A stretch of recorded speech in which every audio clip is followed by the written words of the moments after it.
Inflationary और deflationary gap के बारे में। आई होप अब तक कि हम लोगों ने जितने लेसन्स पढ़े आपको समझ में आए, आपके डाउट्स क्लियर हुए। एंड अगर आपको कोई भी फर्दर डाउट होता है तो आप पूछ सकते हैं कमेंट बॉक्स में। ओके, तो चलिए स्टार्ट करते हैं आज का लेसन। जानेंगे इम्पॉर्टेंट टर्म्स इन्फ्लेशनरी और डिफ्लेशनरी गैप को। सबसे पहले इन्फ्लेशनरी गैप के बारे में जानते हैं। देखिए क्या होता है कि दो सिचुएशन होती हैं।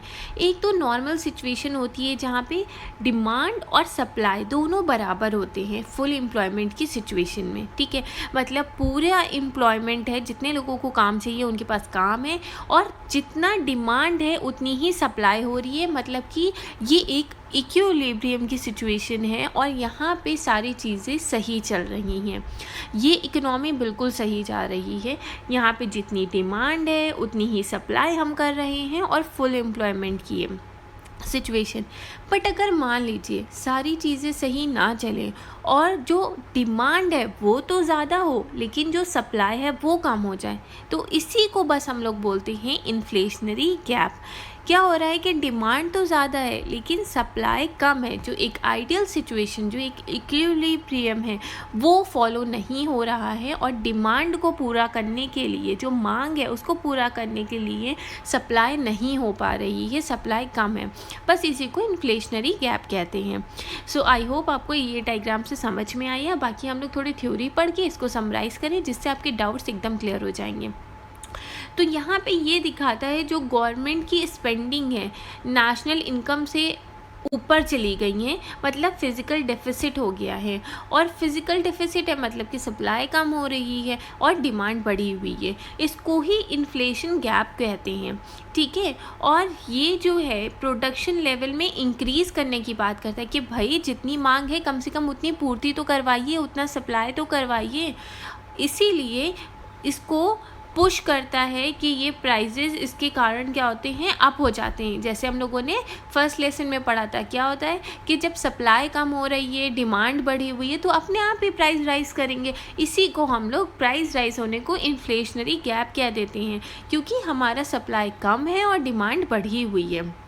और यही बोला गया है कि इससे प्राइजेस राइज हो जाती हैं और ये फोर्स करता है कि हम लोग और क्रिएशन करें।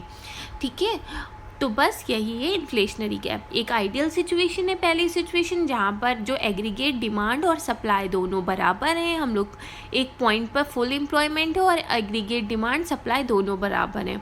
लेकिन जब एक इकनॉमी के अंदर डिमांड बढ़ जाए और सप्लाई कम हो जाए और जो फुल एम्प्लॉयमेंट होने पर भी हम सप्लाई को ना पूरा कर पाएँ और डिमांड बढ़ जाए, इसी को इन्फ्लेशनरी गैप बोलते हैं। ओके, आई होप क्लियर हो गया। आगे चलते हैं, डिफ्लेशनरी गैप के बारे में जानते हैं। देखिए डिफ्लेशनरी गैप भी सेम सिचुएशन है, बट यहाँ पे थोड़ा सा डिफरेंस ये आ जाता है कि यहाँ पर डिमांड जो है वो कम हो जाती है और सप्लाई बढ़ जाती है। ओके, तो ये इन्फ्लेशनरी गैप से डिफरेंट सिचुएशन है। यहाँ पे भी एक नॉर्मल इक्विलिब्रियम है जहाँ पर डिमांड और सप्लाई सेम होनी चाहिए फुल एम्प्लॉयमेंट में, तो क्या होगा, बैलेंस बना रहेगा। तो ये बराबर होंगे एग्रीगेट डिमांड और एग्रीगेट सप्लाई। बट जैसे ही डिमांड कम हो जाएगी और सप्लाई बढ़ जाएगी, ये डिफ्लेशनरी गैप की सिचुएशन में आ जाएगी इकनॉमी। यहाँ पर डिमांड जो है वो कम है लेकिन सप्लाई ज़्यादा है।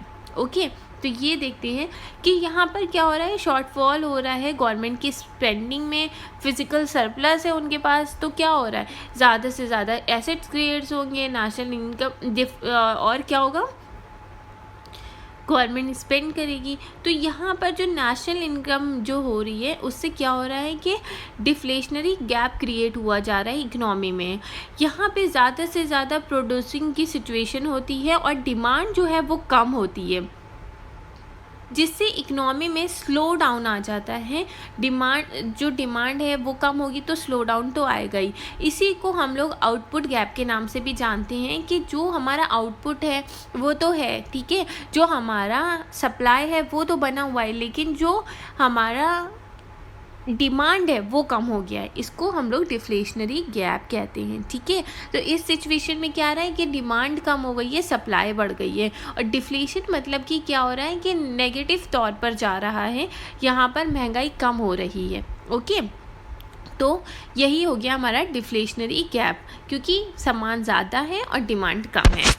ओके, तो आई होप कि आपको समझ में आ गया। जल्दी से एक बार समराइज़ कर लेते हैं। इन्फ्लेशनरी गैप क्या है कि जहाँ पर बैलेंस की सिचुएशन होनी चाहिए वो नहीं है, डिमांड कम है, सप्लाई ज़्यादा है, जिसके वजह से महंगाई बढ़ रही है, चीज़ों के दाम बढ़ रहे हैं। डिफ्लेशनरी गैप क्या है कि यहाँ पे भी इक्विलिब्रियम की सिचुएशन नहीं है, यहाँ पर डिमांड कम है और सप्लाई ज़्यादा है, जिसके वजह से वस्तुओं के दाम गिर रहे हैं और ये डिफ्लेशनरी गैप की सिचुएशन है। सो आई होप आपके डाउट्स क्लियर हो गए होंगे। अगर आपको फिर भी कोई डाउट होता है इसमें तो आप पूछ सकते हैं कमेंट बॉक्स में। और अगर आपको ये कोर्स पसंद आए तो please do rate review recommend. Have a great day guys, bye bye.